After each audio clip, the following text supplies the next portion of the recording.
Hey everyone, and welcome back to the HFI files. Today we are conducting a health check of recent changes to the USPSA classification system in April 2025. Today we're going to be comparing it to HFI, looking at overall health through three metrics: population numbers, distribution, the shape of it, and third, correlation between different classification algorithms and ELO provided by Jay Slater's shooting sport analyst. So we will start on hitfactor.info in stats pie charts. And we have four modes here: current and high being for HFI, always recalculated everything, current percent and high percent, and then HQ and HQ high being the same type of percentage, but this time provided by USPSA HQ API, specifically for USPSA classifier committee purposes. So when we look at the HFI, the current for all divisions looks this way. We have almost 0.7% of GMs, a little bit less than 3% of M, and about 8% of A-class shooters in all divisions. And kind of similar picture in carry optics, being our golden standard division, upon which everything else was kind of built and measured for new classification system. 54 hundredths of a percent for GMs, 292 for M, and 861 A-class. This is not how the classification letter is assigned. We're not using your current. You cannot go back down into classification. The letter is assigned as your all-time high. So this way, if we actually look at the carry optics, we're much closer to our targets. 110 for GMs, 453 non-cumulative, so that would be 563% for M and higher. And then about, again, 15%, very close to our target for A-class. It looks like the HFI system holds, and after all the calibration that we implemented on HFI side to match USPSA classification algorithm, the system looks to be solid.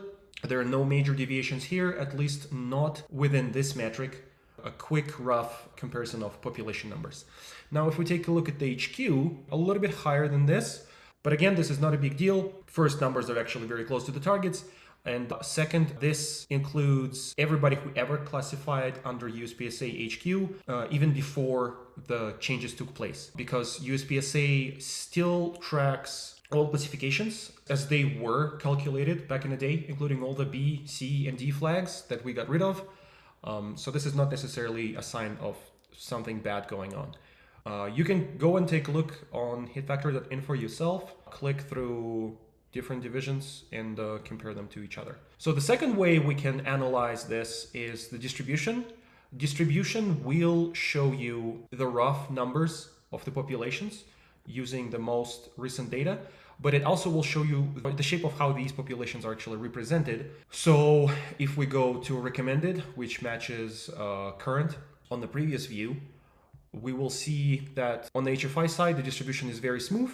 It follows predicted Weeble almost pixel to pixel. This is very good. So let's take a look at what happens if we switch to HQ.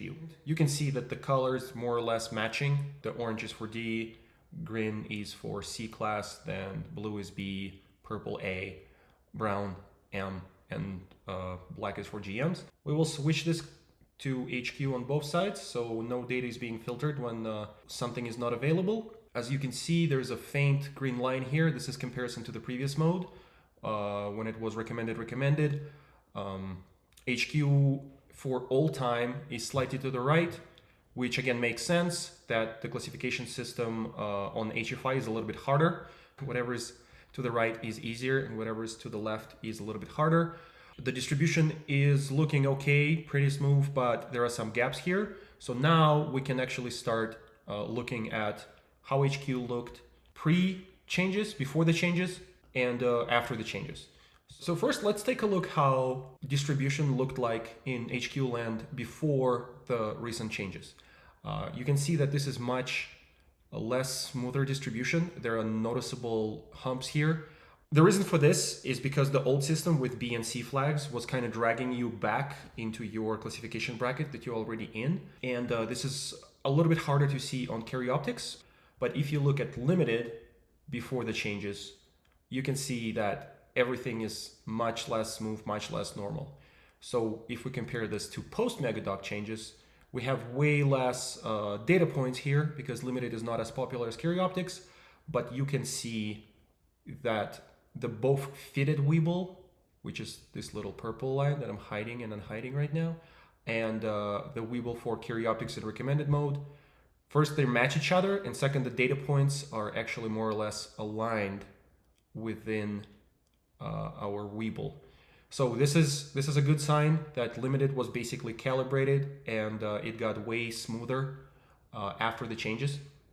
So in terms of distribution analysis, I would say that the health check here passes, and we can go to our third method, which is going to be correlation. The correlation is available under ELO view. When you first land on it, you will only see ELO with similar rank versus actual ELO number that you saw in distribution. But this time it's not the percent, it's the actual ELO provided by Shooting Sport Analyst as is. But we can also go to versus mode to compare different classification methods or numbers to each other. So right now, for example, we can compare ELO to majors, and we will see that they're highly correlated. The correlation is actually 97%, which makes sense because both ELO and majors are calculated using major matches as the main data source. So this is a very high confidence signal that we're either both doing something completely wrong, but in a very similar way, or both doing things more or less right, which I hope is the case here. Now, if we go and take a look at, let's say, recommended, which combines both majors and classifiers, compared to majors, again, more or less, this is kind of like the third is being almost aligned. So let's take a look what happens if we take a look at the HQ. A little bit lower correlation. We have a deviation here, the HQ being the Y coordinate, so the vertical. It's kind of squashed a little bit, flattened, because HQ does not have a good algorithm yet for calculating major matches for classification purposes. We call this major match equivalent percentage, and this is something that we're looking forward to implementing in the USPSA HQ algorithm.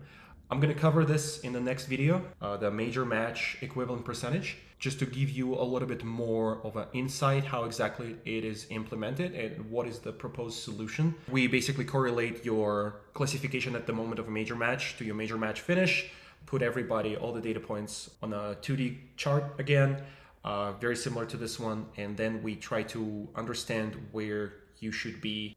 Yeah, that's how we're gonna do major matches, and stay tuned for the next video here. So as you can see right now, recommended and HQ, they correlate pretty well. There's this deviation at the top because of the major matches, but this is using age all. Let's take a look what happens if we go before the changes. Before the changes, we have 91% correlation. Again, pretty similar looking situation, but if we go after the changes, the correlation improves drastically. You can see that the turd is much flatter. It basically resembles pretty much a thin line, and the correlation is now almost 95%. Again, this is a pass on the health check. That means that within Carry Optics, the changes that were introduced to USPSA classification system have improved it. And you can go to HFI and look at this yourself. For all other divisions, play with different things. And if you guys find something that you don't agree with or find a bug, feel free to leave it in the comments or go to Discord and tell us there that you found something. But that's pretty much it. I would say health check is a pass. Everything looks good. We're looking forward for implementing a major match equivalent percentage. And yeah, I hope I will see you guys next time. Thanks for watching.